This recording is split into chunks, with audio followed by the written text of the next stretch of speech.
அனைவருக்கும் வணக்கம். இப்போ புவியியலிருந்து ஒரு முக்கியமான பாக்ஸ் கொஸ்டின் பார்ப்போம்.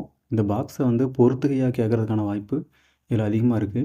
இதை நீங்கள் சிம்பிளாக ஞாபகம் வச்சுக்கிறதுக்கு நான் ஒரு சின்ன ஐடியா சொல்லித்தரேன். அது பிடிச்சிருந்துன்னா அதை ஏற்றுக்குங்க. இப்போ மிதவெப்ப மண்டல புல்வெளியானது உலகின் பல்வேறு பகுதிகளில் வெவ்வேறு பெயர்களில் அழைக்கப்படுகிறது. பார்த்திங்கன்னா பிரெய்ரி அப்படின்னா வட அமெரிக்காவில் அழைக்கப்படுது. இதை எப்படி ஞாபகம் வச்சுக்கணுன்னா, இந்த பிரெய்ரி அப்படிங்கிறத பிரெய்லின்னு ஞாபகம் வச்சுடுங்க. இந்த பிரெய்லின்னா இந்த கண்ணு தெரியாதவங்களோட சம்மந்தப்பட்டது. அப்போது கண்ணு தெரியாதவங்க யாராவது கீழே போனால் கூட நம்ம ஃப்ரெண்ட்ஸோ யாரோ போகும்போது கல் தட்டி ஏதாவது பார்த்தா கூட, நீ என்ன குருடனா, கீழே பார்த்து வாடா அப்படின்னு சொல்லுவோம் தெரியுமா? அந்த பார்த்து வாடா அப்படிங்கிறத வட அமெரிக்கா அப்படிங்கிற மாதிரி ஞாபகம் வச்சுடுங்க. அப்போ பிரெய்ரினா வட அமெரிக்கா, பார்த்து வாடா அப்படிங்கிற மாதிரி ஞாபகம் வச்சுக்கோங்க. அடுத்தது ஸ்டெப்பி அப்படின்னா யுரேசியா. இதை எப்படி ஞாபகம் வச்சுக்கணுன்னா, ஸ்டெப்பி அப்படிங்கிறத ஸ்டெப்னி அப்படிங்கிற மாதிரி ஞாபகம் வச்சுக்கோங்க. இப்போ கார் டயர் பஞ்சர் ஆகிட்டுனா நம்ம ஸ்டெப்னி மாற்றுவோம். இப்போ நம்மக்கிட்ட கார் டயர் ஸ்டெப்னி இல்லைன்னா, நம்ம பக்கத்தில் யாராவது ஃப்ரெண்ட்ஸ் இருந்தால் நீ வச்சுருக்கியான்னு கேட்போம். அவன்கிட்ட இல்லைனாலும் பக்கத்தில் இருக்கவன்ட்ட நீ ஸ்டெப்னி வச்சுருக்கியா அப்படின்னு கேட்போம்.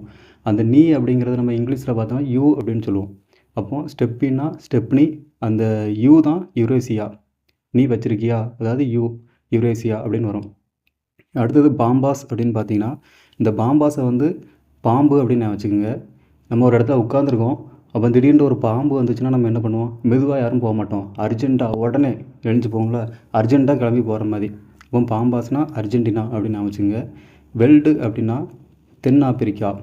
இதை எப்படி ஞாபகம் வச்சுக்கிறீங்கன்னா, இப்போ நம்ம என்ன பண்ணுவோம்னா, பிரிஞ்சிருக்கிற ரெண்டு இரும்பு கம்பியை தான் வெல்டு வைப்பாங்க. அப்போ ஆப்பிரிக்கா, பிரிஞ்சிருக்கிற பொருளை தான் என்ன பண்ணுவோம்? வெல்டு வைப்போம். அப்போ வெல்டுனா தென் ஆப்பிரிக்கா அப்படிங்கிற மாதிரி வச்சுக்கிடுங்க. டவுன்ஸு அப்படின்னா ஆஸ்திரேலியா. இந்த வார்த்தை ரைமிங்காக வரும். டவுன்ஸு ஆஸு அப்படிங்கிற மாதிரி ரைமிங்காக வரும். அதனால் டவுன்ஸு ஆஸ்திரேலியா அப்படின்னு வச்சுடுங்க.